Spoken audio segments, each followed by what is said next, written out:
Got an antique Wheeler & Wilson, Model 9. The serial number is 2386268, it looks like.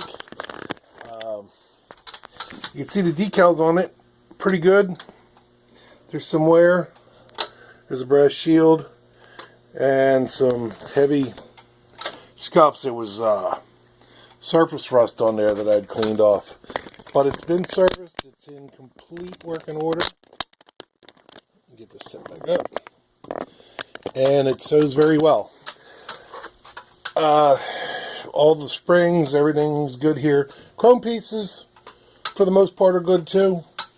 Basically, I just have 4 layers of denim. They were stitched once, and I'm going to, for photo on the edges to show you how well it stitches. These machines too, unlike all other machines where you pull the hand wheel towards you, it rolls away from you. So hopefully it won't be a rough start for me.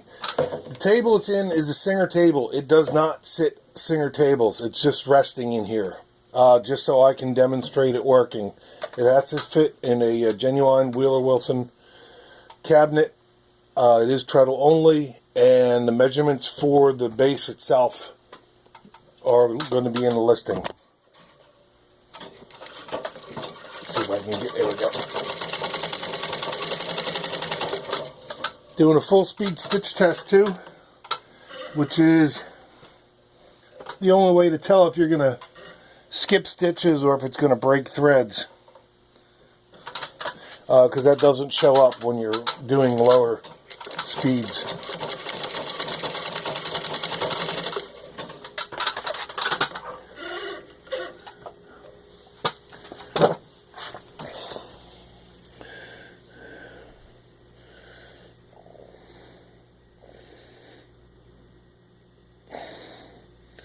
There you can see the stitch is good.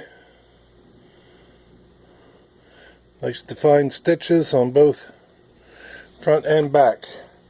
And there you have it.